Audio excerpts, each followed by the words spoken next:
Nous sommes en train de continuer une étude dans la parole de Dieu au sujet de croire Dieu et croire ses promesses pour arriver à certains résultats, parce que la Bible elle nous parle que tous les changements qui s'opèrent dans la vie d'un chrétien, c'est toujours parce qu'on a cru Dieu, on croit à sa parole, on s'attache à ses promesses, on demande du secours au Seigneur. C'est là que le processus de changement s'opère. C'est là aussi qu'on est exaucé, parce que c'est en s'appuyant sur ses promesses, en confessant ce que nous croyons, en s'attendant sur Dieu qui réponde à ses promesses, c'est ça la foi qui obtient. Parce qu'on peut avoir une foi inactive, dans un sens, une croyance, qu'on croit que Jésus est mort sur la croix, mais ça, c'est au départ. On croit que Jésus est mort sur la croix, payé pour nos péchés, mais par la suite, on peut développer une relation de foi, une foi sincère, une foi vivante, une foi active, qui confesse, qui croit, puis qui s'attend sur Dieu, puis qui voit des résultats. Aujourd'hui, le sujet qu'on va regarder ensemble, c'est sûr que ça plaira peut-être pas à tout le monde, mais que c'est quand même, ça fait partie de la parole de Dieu. Croire Dieu et ses promesses pour accepter la soumission à Dieu.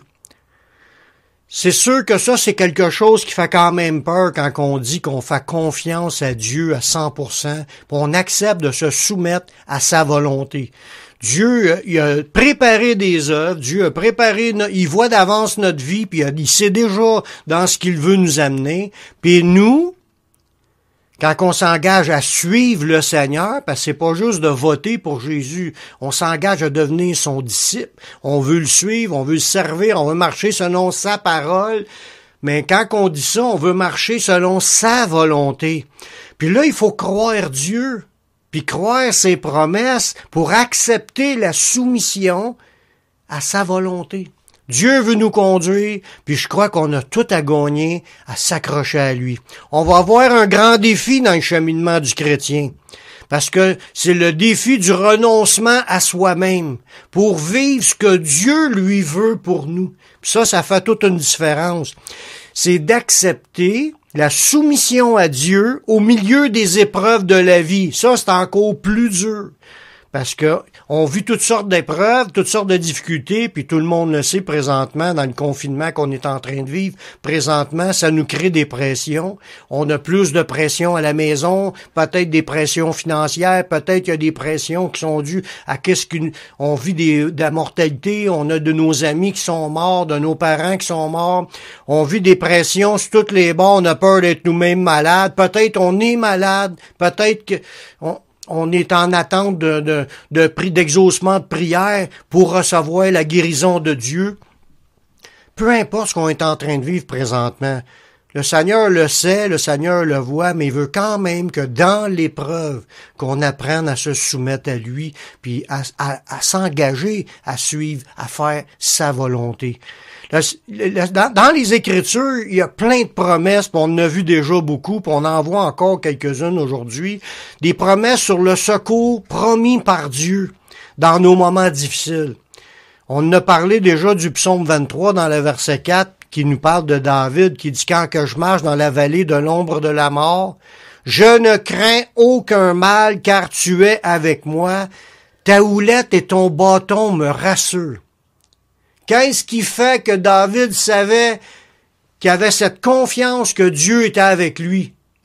Ben, c'est parce que il vivait la houlette et le bâton de Dieu qui le rassuraient. C'est quoi ça, la houlette et le bâton de Dieu? C'est toutes les petites choses que Dieu fait dans la vie, de notre vie, pour nous montrer qu'il est là. Il nous donne des paroles dans notre esprit, des encouragements par la bouche d'un frère, par un prophète, dans une prédication, en lisant la Bible. Il nous exauce une prière. Il nous fait ressentir sa présence quand on loue le Seigneur, qu'on l'adore de tout notre cœur. Ben, toutes ces choses-là, c'est les moments précieux qu'un chrétien vit pour savoir que Dieu est avec lui. Puis si Dieu est avec toi, qui sera contre toi?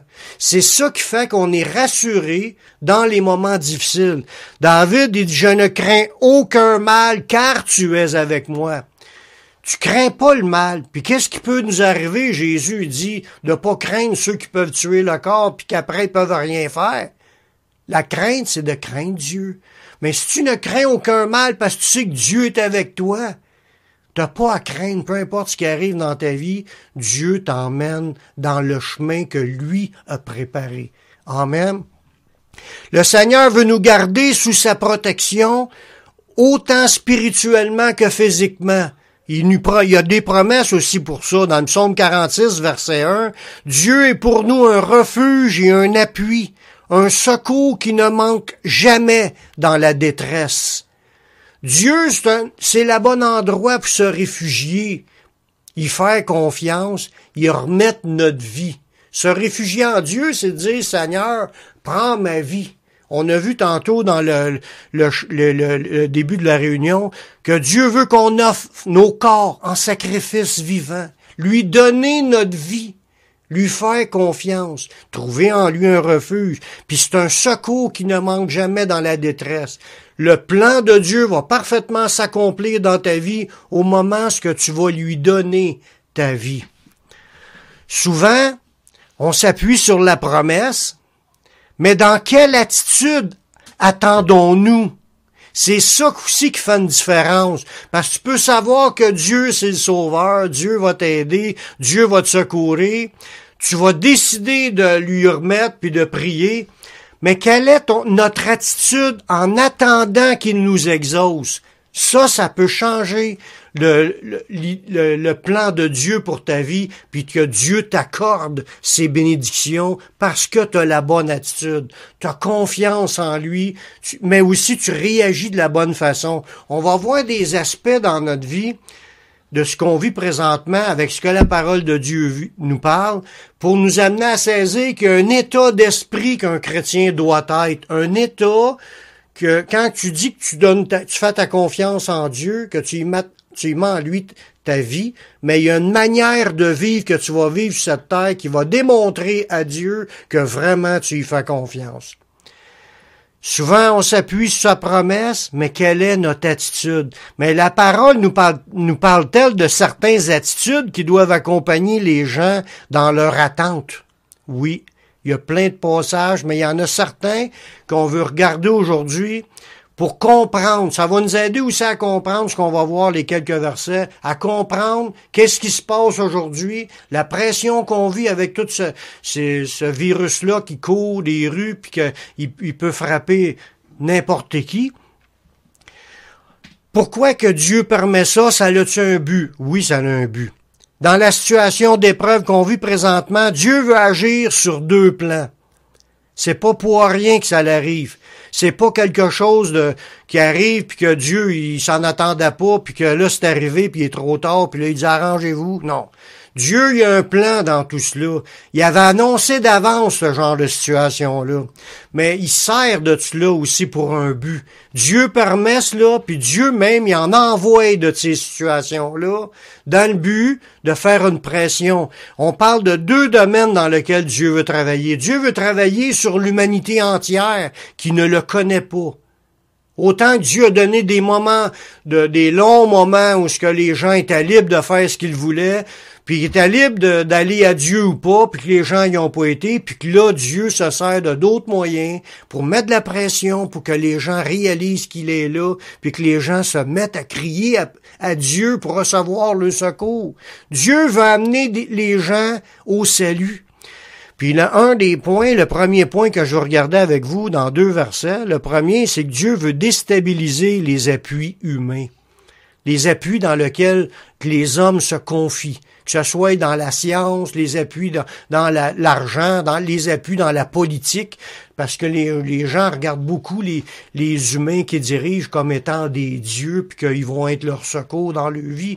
Dieu ébranle tout présentement, puis ça, c'est une des manières que Dieu ébranle, mais dans la parole de Dieu, ça nous parle aussi de d'autres manières que Dieu va mettre en place, que l'on va subir, dans le but d'amener les gens à lâcher leur appui sur les hommes, puis à se tourner vers Dieu. Dieu va amener les gens à la repentance en se servant de ce genre de situation-là. Parce que Dieu fait un appel à toute l'humanité à se repentir, puis à se tourner vers lui. Dans Luc, chapitre 13, les versets 4 et 5, ça nous parle d'un exemple, c'est Jésus qui nous en a parlé, sur un événement qui s'était produit parmi le peuple juif. Une tour s'est effondrée, elle a tombé sur des gens, puis elle les a écrasés, puis ils en sont morts. C'est quand même catastrophique, ça nous dit pas combien de personnes qui sont décédées à ce moment-là, mais ça peut être des dizaines, des centaines. Le but, c'est l'enseignement de Jésus, la réponse de Jésus à cet événement-là. Dans Luc 13, les versets 4 et 5. Il dit, là, Jésus parlait de plusieurs exemples. Là, il parle de l'exemple, de ces 18 personnes qui sont tombées, sur qui est tombée la tour de Siloé et qu'elle a tué. Des gens qui sont morts parce que la tour est tombée sur eux. Croyez-vous qu'ils fussent plus coupables que tous les autres habitants de Jérusalem? Quand on regarde le fléau qui est en train de s'abattre présentement, la plaie, la peste, une peste, un virus qui tue une centaine de mille de personnes qui est morte dans le monde, est-ce que ces gens-là étaient plus pécheurs que les autres? Pas du tout. Est-ce que les gens sont morts puis qu'il n'y avait pas de raison pour laquelle ils sont morts?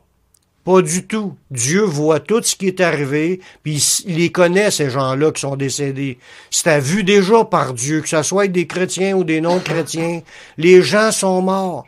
Puis oui, c'est de valeur. Oui, ça fait de la peine. Mais Jésus, sa réponse est étonnante. Dans le verset 5, il dit non, ils sont pas plus pécheurs que les autres. Non, je vous le dis. Mais si vous ne repentez, vous périrez tous également. Wow! C'est pas un verset qui est léger. Autant qu'il dit, les gens qui meurent à cause des fléaux, des problèmes qui arrivent dans le monde, des cataclysmes, il y a eu des tsunamis qui ont eu 100 000 morts, des tremblements de terre qui ont eu 100 000 morts, sans compter les guerres comme la guerre mondiale qui a eu 70 millions de morts, des pestes qui ont eu des millions de morts. Il y en a eu d'autres dans l'histoire des pestes. Puis Dieu, à tout moment, a permis que les choses arrivent dans le but de mettre une pression sur la planète, sur les gens qui vivent, puis amener les gens à crier à Dieu pour leur salut. Est-ce qu'ils étaient plus pécheurs? Non. Est-ce que Dieu voulait se servir de cela comme exemple? Oui. Dieu veut que les gens comprennent que si on se repent pas, si on se tourne pas vers le Seigneur, on va tous périr également. Un autre passage dans l'Apocalypse, Dieu parle d'une vision de plusieurs sceaux et de trompettes qui ont commencé à s'abattre sur l'humanité. C'est des choses que déjà, qu'on voit qui sont en train de s'accomplir dans l'humanité, en parlant de famine mondiale, qu'un quart de la planète qui souffre de la faim, un tiers de la planète même, qui souffre de la faim, de peste, puis des gens meurent par des maladies, par le manque de nourriture, puis sans compter les guerres et etc. La Bible nous en parle que c'est des choses décrétées par Dieu, puis que Dieu envoie sur l'humanité afin de mettre une pression. De mettre une pression pour amener les gens à la repentance. La même idée. Dieu veut qu'on serve d'exemple de ce qu'on voit pour réaliser qu'il n'y a pas de sécurité, il n'y a pas de secours, il n'y a pas de vie sans fin, de vie éternelle, sans se tourner vers Dieu puis de se repentir. Dans Apocalypse, chapitre 9, le verset 20, ça dit, suite aux catastrophes qui étaient arrivées dans les sceaux et les trompettes, les autres hommes qui ne furent pas tués par ces fléaux ne se repentirent pas de leurs œuvres de leurs mains, de manière à ne point adorer les démons et les idoles d'or, d'argent, d'airain, de pierre, de bois, qui ne peuvent voir, ni entendre, ni marcher. Voyez-vous, le but de Dieu dans cela, c'est que les hommes arrêtent de mettre leur confiance, de mettre leur foi dans des faux dieux, des idoles de bois, d'argent, de pierre ou en or, ou de même les œuvres de leurs mains, leur méchanceté, leurs actions mauvaises, leur rébellion contre Dieu. Dieu envoie ces choses-là dans le but de les amener à la repentance. Il y en a qui vont se convertir, mais il y en a beaucoup qui ne veulent pas se repentir. Mais quand les prédicateurs de l'Évangile vous annoncent le message, c'est dans le but de vous appeler de vous donner l'idée, hey, il y a un Dieu, on peut l'invoquer, on peut chercher en lui notre secours, puis on peut être sauvé. Ce Dieu-là a envoyé son Fils Jésus-Christ dans le but de nous sauver. Voyez-vous, il y a un but pour cela. Dieu veut sauver l'humanité à travers les cataclysmes, puis les fléaux, puis tout ce qui est envoyé présentement. Quand on parle dans ce verset-là, il dit « Ceux qui ne furent pas tués par ces fléaux ». Le mot « fléau » que là, dans l'original, Louis II, il a traduit ça par « coup »,« châtiment », plaie, fléau, blessure. C'est des choses que Dieu envoie dans le but de mettre de la pression sur les humains. Il veut que les gens se repentent puis qu'ils se tournent vers Dieu. Le deuxième aspect dans lequel le Seigneur veut travailler à travers ces fléaux-là, puis c'est quand Dieu frappe la terre, Dieu il établit des jugements sur l'humanité dans le but que les gens se repentent. Le deuxième élément dans lequel qu'on veut regarder, c'est que le Seigneur veut aussi sonder en profondeur le cœur de ses enfants, puis de les amener à l'obéissance. Autant que Dieu va amener les gens du monde à se repentir, à se tourner vers lui, Dieu, dans ces événements-là, qui est en train qui a mis en place, ça fait de la pression aussi sur ses enfants, ses enfants, ceux qui sont sauvés, ceux qui marchent avec le Seigneur. Ça fait aussi une pression sur eux pour démontrer leur cœur, pour que les gens arrivent à devenir de plus en plus obéissants au Seigneur. On va regarder là-dedans quelques passages qui nous parlent de cela, pour nous démontrer que les jugements de Dieu frappent aussi l'Église. Ce sont des épreuves qui ont pour but de nous amener à l'obéissance. On voit ça dans 1 Pierre 4, le verset 17 à 19. Car c'est le moment où le jugement va commencer par la maison de Dieu. C'est le moment. C'est quand qu'était le moment que le jugement a commencé à tomber sur le jugement de Dieu? Voilà 2000 ans.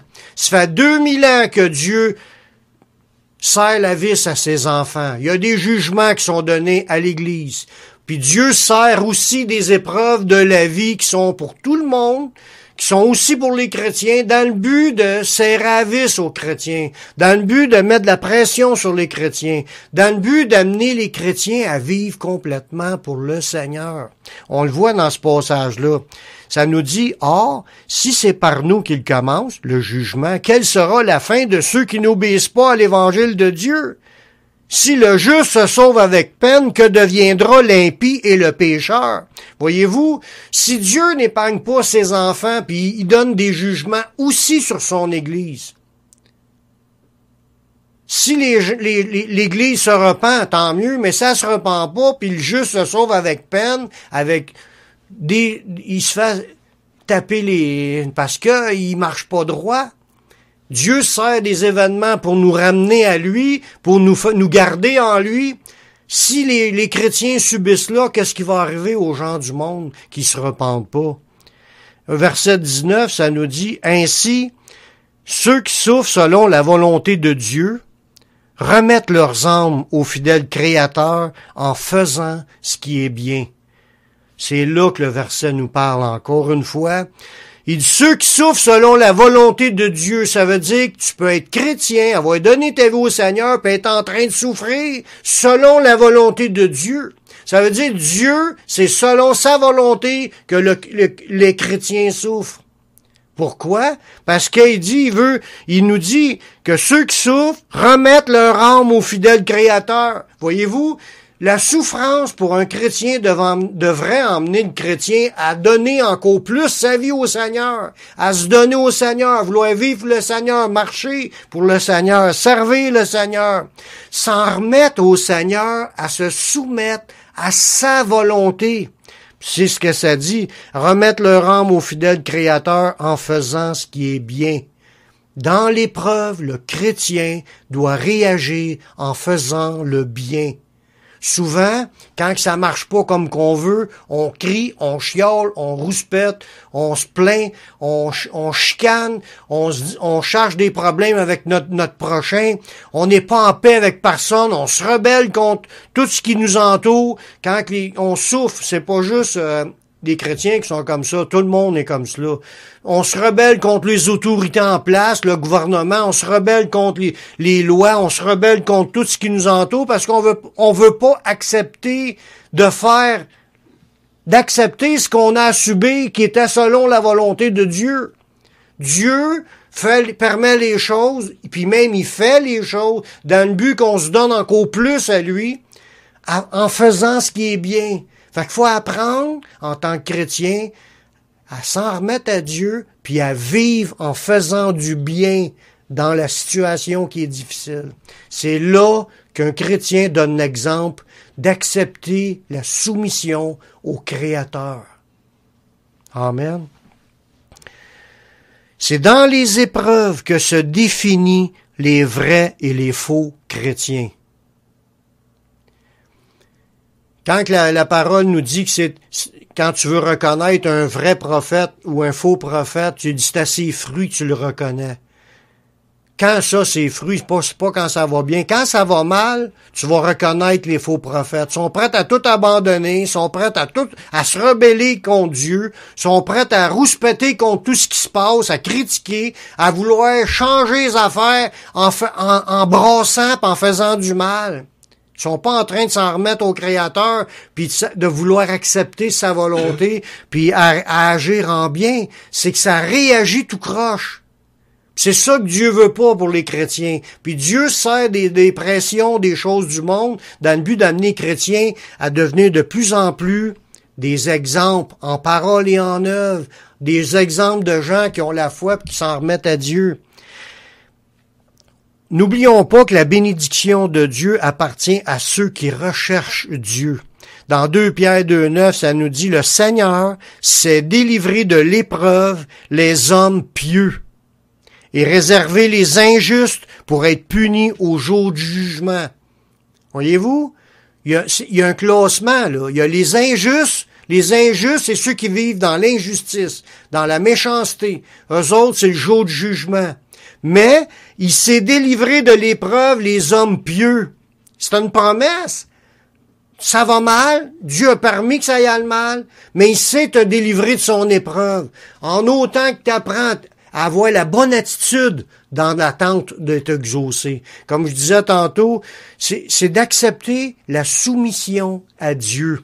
Tu vas vivre des choses difficiles, puis tu te rebelleras pas. Tu vas les accepter, t'en remettre à Dieu, faire confiance à Dieu, puis tu vas agir avec bonté en faisant le bien. Le Seigneur va enlever parmi ses enfants toute forme de rébellion envers lui et sa parole.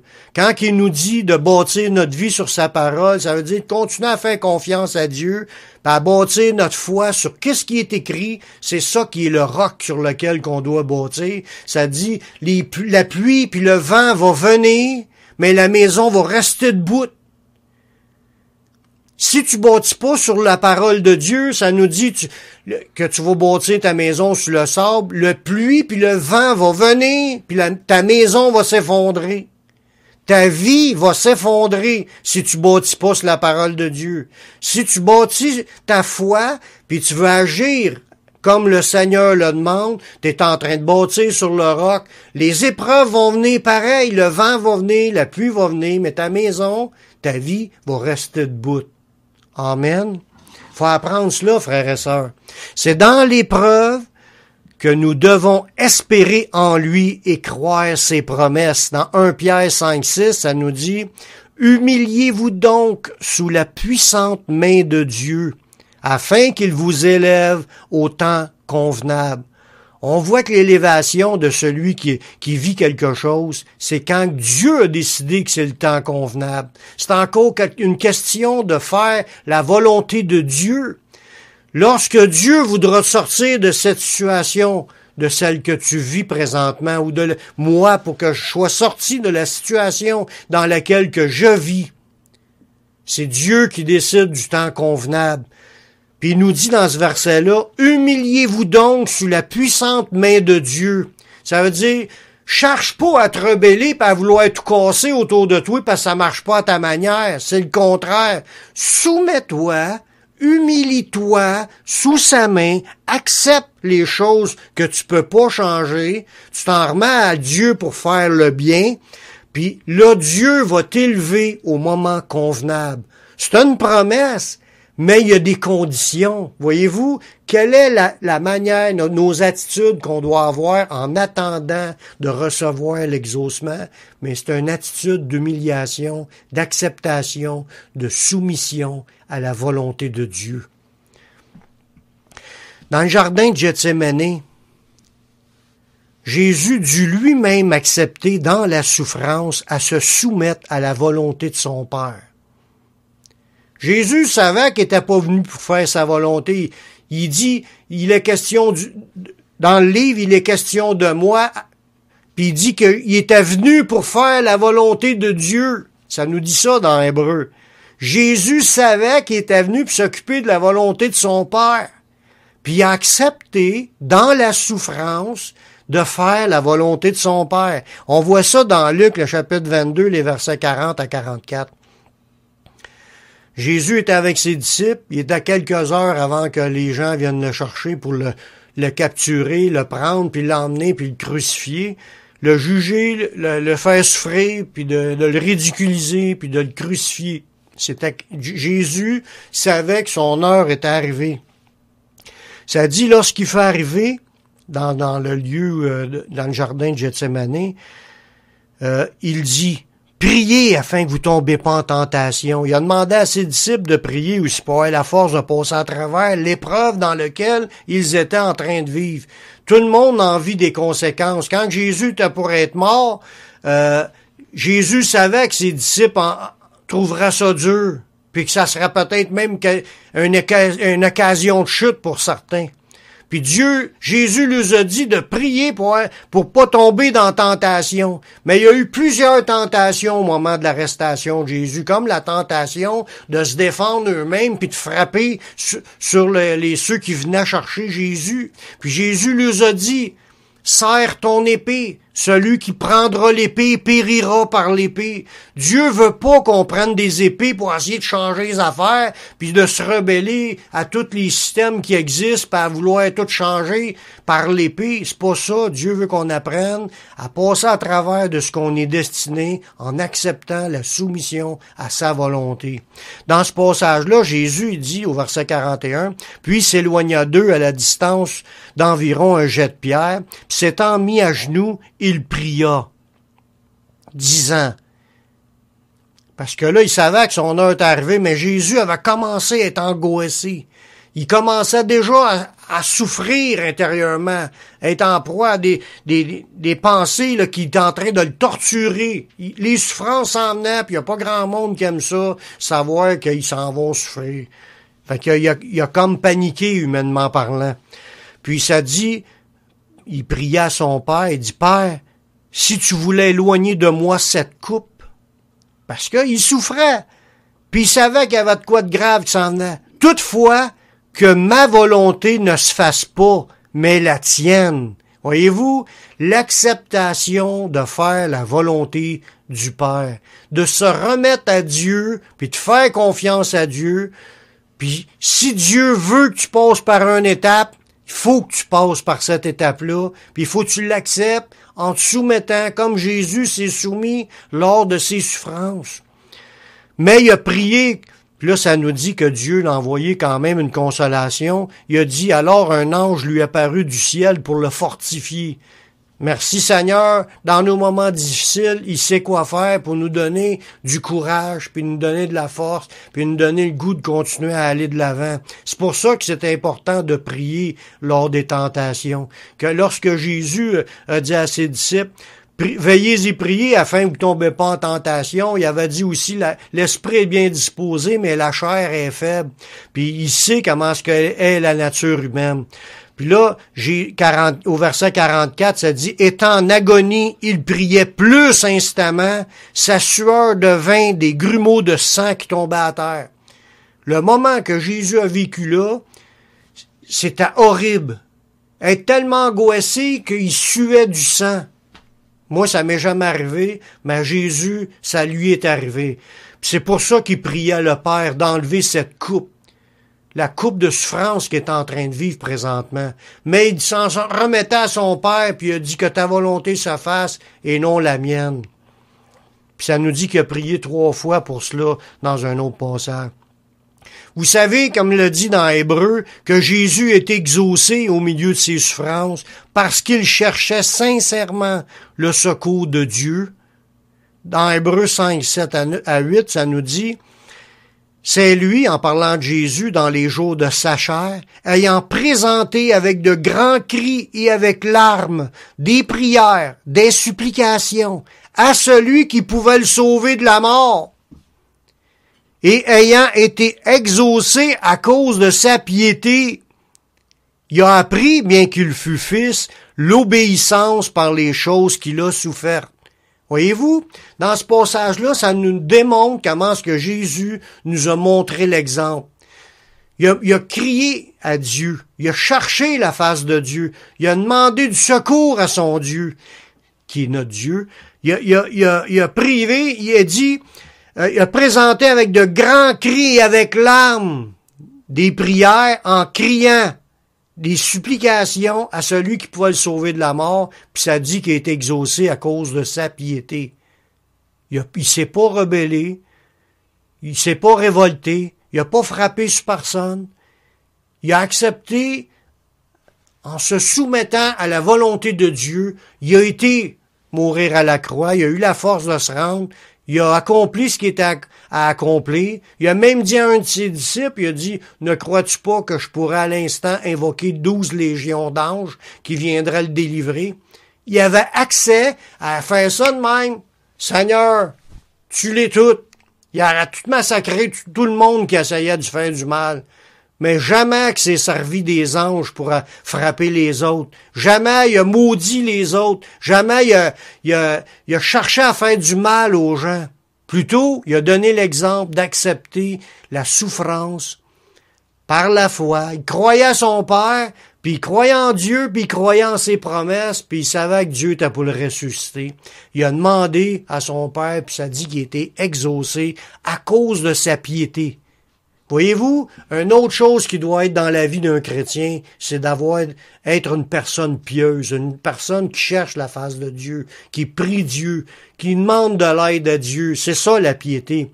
Des gens qui s'accrochent à Dieu, des gens qui veulent que le Seigneur change leur vie, qui veulent les aider, qui veulent les secourir dans leurs besoins. Jésus a donné l'exemple, puis il a été exaucé. Puis ça nous dit dans ce passage-là qu'il a appris, même s'il était le Fils de Dieu, là, le Fils unique de Dieu. Il a appris l'obéissance par les choses qu'il a souffertes. Il a appris l'obéissance. C'est ça le but du message aujourd'hui. Croire Dieu et ses promesses pour accepter la soumission à Dieu. Accepter l'obéissance, accepter de passer à travers ce qu'on traverse, accepter de vivre ce que Dieu met devant nous. Je dis pas d'accepter de la marque de la bête, là. C'est pas ça. C'est d'accepter de les moments difficiles de confinement. On est obligé de les faire, les moments difficiles. Faut les accepter sans se rebeller. Faut dire au Seigneur, secours-nous, on veut sortir de là. Ça, c'est correct, mais répondre avec la bonne attitude, en priant Dieu, en soumettant à Dieu, en acceptant une chose qu'on peut pas changer. Puis le Seigneur va nous le donner, le secours. Il va abréger ses jours à cause des élus. Les jours de souffrance, c'est pas juste celui du combat d'Israël. Dans Matthieu chapitre 21, ça dit que la tribulation que le peuple juif t'a pour avoir, que Jésus t'a pour l'abréger à cause des élus. Mais il n'y a pas juste ça qui peut être abrégé à cause des élus. Toutes les souffrances que les chrétiens vivent peuvent être abrégées à cause des élus qui prient à lui nuit et jour. Dieu va faire promptement justice. Dieu va exaucer. C'est pour ça qu'il faut apprendre à prier Dieu, à faire confiance au Seigneur, puis à s'attendre de lui dans la soumission, dans l'obéissance, à l'exemple de Jésus. D'apprendre à se soumettre à faire la volonté de Dieu, même quitte que ça soit d'aller à la mort. On a chanté des chants au début de la réunion qui nous disaient « Jusqu'au bout, je veux te suivre, dans les bons et le mauvais jour, à toi pour mourir et vivre, à toi Jésus pour toujours. Vivre pour Jésus, mourir pour le Seigneur. Aller jusqu'au bout dans la soumission, d'accepter ce que Dieu a mis devant nous, ce qu'il a préparé pour nous. »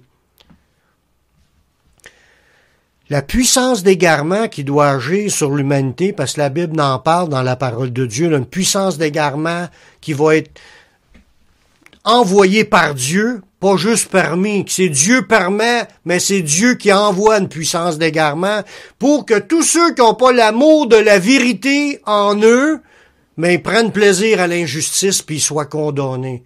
Les épreuves, la puissance d'égarement qui va être envoyée par Dieu, c'est dans le but d'éprouver le peuple de Dieu. Puis que ceux qui ont l'amour de la vérité, c'est ceux qui croient en la parole de Dieu, qui croient Dieu, croient les promesses de Dieu, puis ils veulent vivre là-dessus. Eux autres sont attachés à la vérité. Ils tomberont pas dans la puissance d'égarement. Contrairement à tous ceux qui ont laissé tomber la Bible, ils ont lancé le Bible, puis ils vivent une religion inventée avec des raisonnements humains qui n'a pas rapport avec les écrits de Jésus puis de ses apôtres. Mais la puissance d'égarement va venir dans ce monde, puis elle doit agir sur l'humanité, puis elle va amener les gens à plus agir, puis à réagir selon la parole de Dieu. Ça va amener les gens à se rebeller contre les écrits. La puissance d'égarement amène les gens à se détacher de ce qui est écrit, puis ça amène les gens à marcher dans des religions faites par les hommes. Jésus veut garder ses enfants dans sa parole, qu'on bâtisse notre vie sur sa parole. Il faut avoir l'amour de la vérité pour être sauvé. Il faut rester dans la vérité, demeurer dans la vérité, puis la vérité va nous rendre libres. Il faut faire attention de ne pas chercher notre volonté, mais celle du Seigneur. Où est-ce que je l'apprends? Où est-ce que j'apprends la volonté du Seigneur? Il faut lire la Bible. C'est dans la Bible qui est la base de toute la volonté du Seigneur. Les enseignements de Jésus puis des apôtres, c'est la Bible qui nous dit ce que Dieu veut. Fait que si on cherche notre volonté, on va réagir de façon contraire à ce qui est écrit. La puissance d'égarement va amener les gens à marcher dans ce monde, à réagir d'une manière contraire aux écrits bibliques. Faut faire attention, on n'est pas là pour chercher notre volonté, faut être comme Jésus, dit toutefois non pas ma volonté, mais la tienne. Si on veut faire la sienne, on va marcher selon sa parole. Le Seigneur n'appelle pas les chrétiens à se rebeller, même aux autorités. Les autorités qui sont là sont mises en place par Dieu. C'est Dieu qui a mis les autorités. Puis les autorités, présentement, parce que je vois sur Internet qu'il y a beaucoup de personnes qui écrivent, qui font des vidéos, puis essayent d'amener les gens à se rebeller à tout ce que l'autorité fait, ou tout ce que l'autorité dit. Mais ça, c'est une rébellion contre les autorités. Parce que les autorités, présentement, sont pas en train d'empêcher les chrétiens d'être chrétiens. Au contraire, il y a une plaie présentement qui frappe l'humanité, puis les gens croient que vu qu'on n'a pas de remède, faut attendre qu'il y ait un remède, que Dieu nous révèle, qu'il révèle à quelqu'un un remède, puis que là, en attendant, faut éviter de s'approcher des autres par rapport qu'on peut être contaminé, ou même si on tombera pas malade en étant contaminé, on peut contaminer une autre personne. Donc, la logique humaine, c'est faisons attention, restons chacun chez nous pour un moment, le temps qu'on trouve quelque chose pour soigner les gens. C'est ça qui est le plan de Dieu. Puis qu'on se mette à crier à Dieu parce qu'on réalise notre état, puis on demande de l'aide, du secours au Seigneur. Puis Dieu va amener tous les gens de ce monde à crier à lui pour être secourus. Puis les gens, en criant à Dieu, vont être secourus. Dieu y est fidèle. On ne sommes pas les premiers dans la création à vivre ce genre d'événement-là. Puis les autres siècles ils étaient moins équipés que nous, puis ont vu à vivre ces choses-là avec moins de moyens pour s'en sortir. Fait que on a tout à gagner de s'accrocher à Dieu, de faire confiance à Dieu, puis d'y demander de l'aide. Amen. Mais il faut apprendre à se soumettre aux autorités parce que les autorités sont instituées de Dieu. Puis ils nous demandent pas de pécher contre Dieu, là. Ils nous demandent de faire attention en restant chez soi. Puis la rébellion, c'est que les gens protestent, puis ils veulent garder quand même leur liberté, puis ils veulent quand même se côtoyer, malgré que c'est plus sage de rester chez nous et de faire attention, en attendant que les remèdes existent. Dieu dit de soumettre aux autorités, puis il dit même de prier pour les autorités. Fait que encore, la prière est d'actualité, de prier pour s'approcher de Dieu, mais de prier aussi pour que les autorités prennent les bonnes décisions. Il nous demande pas de prendre l'épée puis d'aller combattre les autorités. C'est pas de Dieu, cette rébellion-là. C'est pas d'accepter la volonté de Dieu. Jamais Jésus a pris l'épée, frappé quelqu'un, puis quand un de ses apôtres a voulu le faire, Jésus l'a repris. Il l'a reprimandé, puis il a dit de serrer son épée. Il a dit, si tu prends ton épée, tu vas périr par l'épée. On n'est pas appelé à combattre par l'épée de la chair, on est appelé à combattre par l'épée de l'esprit, la parole de Dieu, croire les promesses, confesser les promesses, prier Dieu puis demander l'aide à Dieu. Dans 1 Timothée chapitre 2, les versets de 1 à 4, ça nous dit « J'exhorte donc avant toute chose à faire des prières, des supplications, des requêtes, des actions de grâce pour tous les hommes. » Dieu veut qu'on prie pour tout le monde. Pour les rois, pour tous ceux qui sont élevés en dignité. Voyez-vous? Dieu veut qu'on prie pour les rois, pour ceux qui sont élevés en dignité. C'est les premiers ministres, les présidents, peu importe le titre de premier personnage d'un pays. Faut prier pour eux afin qu'ils prennent les bonnes décisions. Faut pas inciter la révolte puis la rébellion. Faut au contraire être avec eux puis les appuyer en prière. Là, les choses vont changer. Qu'est-ce que ça va amener au bout? Ça nous le dit dans ce verset-là. Il dit de prier pour les rois, de ceux qui sont en dignité, afin qu'on mène une vie paisible et tranquille en toute piété et honnêteté. Si on veut vivre une vie paisible et tranquille, on aime ça, une vie paisible et tranquille, ben prie pour ton gouvernement. Arrête de critiquer contre. Puis il y a même un autre passage qui dit, tu ne parleras pas en mal contre le chef de ton peuple. Tu dois prier pour lui. Puis là, Dieu va bénir, puis tu vas vivre dans la paix. Tu vas vivre dans la piété même, puis dans l'honnêteté. Ça veut dire que ça va t'être permis que tu pries, puis tu marches dans l'honnêteté. Il dit, cela est bon et agréable devant Dieu, notre Seigneur, qui veut que tous les hommes soient sauvés et parviennent à la connaissance de la vérité. C'est bon pour Dieu quand il nous voit prier pour nos gouvernements, pour ceux qui sont en autorité, qu'on arrête de critiquer, puis qu'on prie pour eux pour qu'ils soient bénis, éclairés, révéler des pensées, les meilleures affaires, puis on peut prier pour ceux qui sont les chercheurs, qui cherchent des remèdes, pour que Dieu les bénisse, leur donne les choses, les bonnes choses, tout don excellent, toute grâce parfaite. Les dons, les meilleurs dons viennent de Dieu. Les dons qui guérissent, puis les dons aussi en médicaments que Dieu a pourvu, c'est bon. Même s'il y a des défauts, il n'y a rien de parfait. Dieu guérit des personnes, puis en protège des personnes par les médicaments. Il faut arrêter la propagande de messages contre les médicaments puis les effets secondaires. Oui, il y a une personne sur 100 000 qui est peut-être une réaction négative sur un médicament, mais il y en a 99 999 qui ont été sauvés par ce médicament-là. Aimons-nous mieux parce qu'on veut garder notre liberté de dire, je veux que personne prenne de médicaments puis que tout le monde meure. Est-ce logique? Est-ce logique que je veuille pas être protégé contre une maladie pour que je la pogne puis je la transmette aux autres que je connais? Il n'y a rien de logique là-dedans. Si on veut vraiment se soumettre à la volonté de Dieu, on va attendre patiemment, comme ça a été dit par le Saint-Esprit dernièrement, qui nous dit « Rentre dans ta chambre, puis attends que la colère passe ». C'est une parole du Saint-Esprit. Il dit d'attendre. Dieu va être notre secours. Apprenons plus à prier, puis à demander l'aide au Seigneur, puis il va la donner. Faut se soumettre. Dieu veut voir notre fermeté en lui, nos efforts à rechercher, à poursuivre la paix, l'amour, l'unité. Dans Romains 12, 18, ça nous dit, s'il est possible, autant que ça dépend de nous, soyez en paix avec tous les hommes.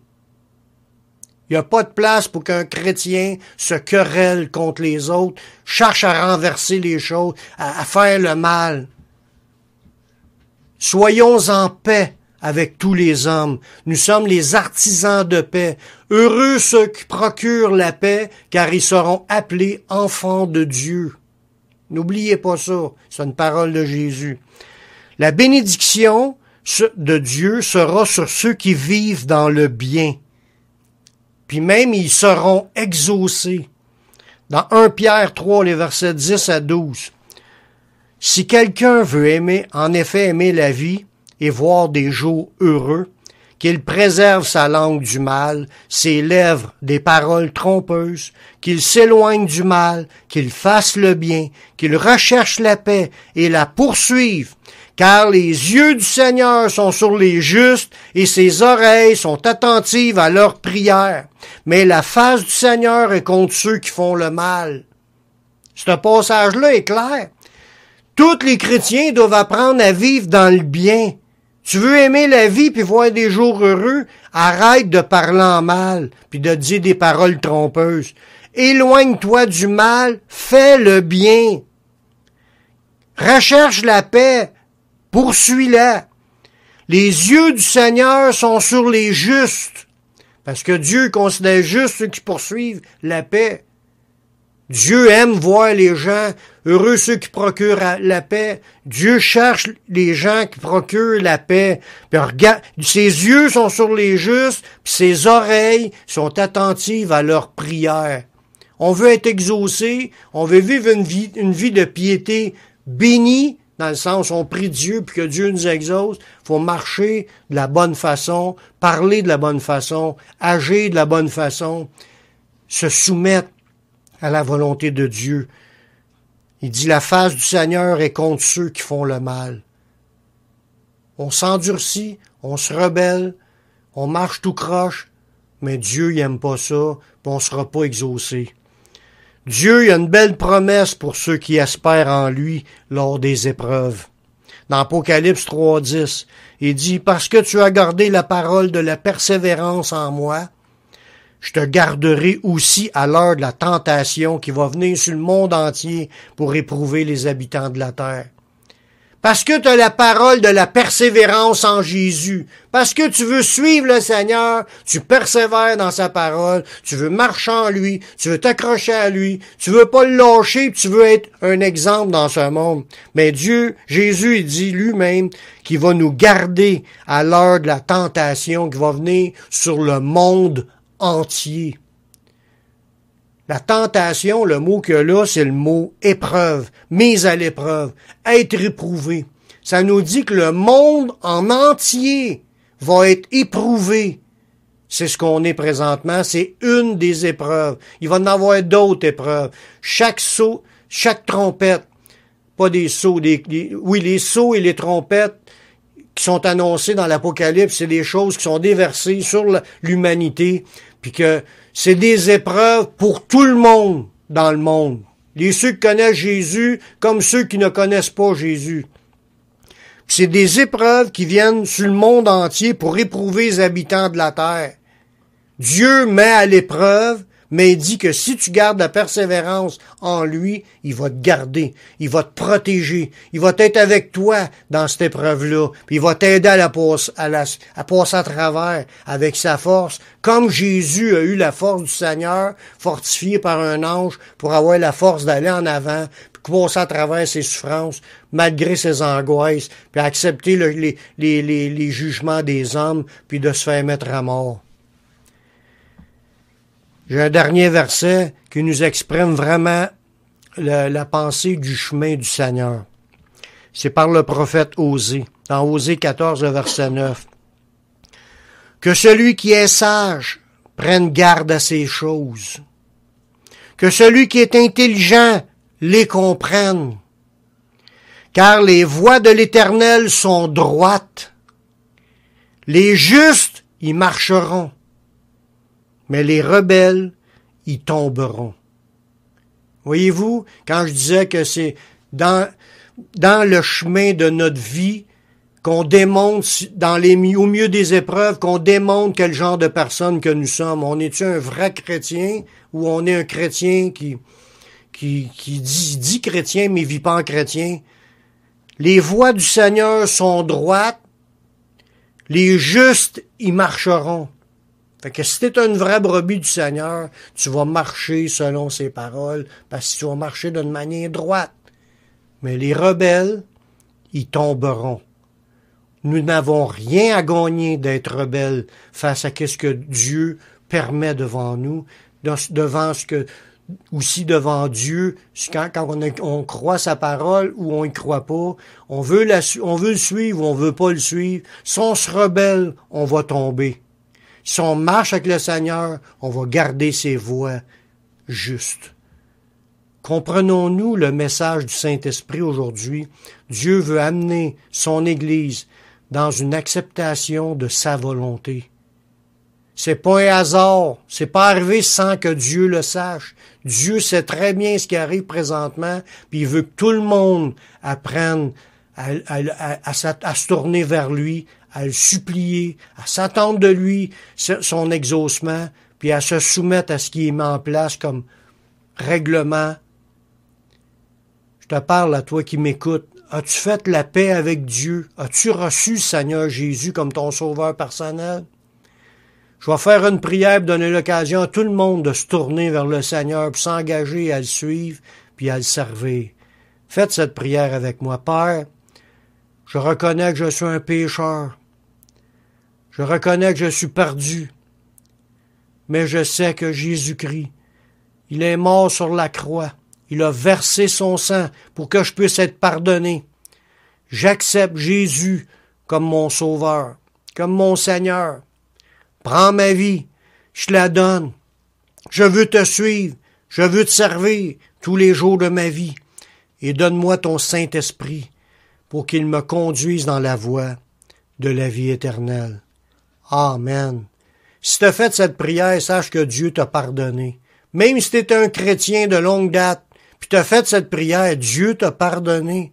C'est en confessant de ta bouche que tu es un pécheur, puis en croyant du cœur que Dieu il a envoyé son Fils Jésus pour mourir pour toi, c'est là que tu vas être sauvé. Gardons la foi dans le Seigneur. Accrochons-nous à ses promesses, soumettons-nous à sa volonté, puis nous verrons sa main agir dans nos vies.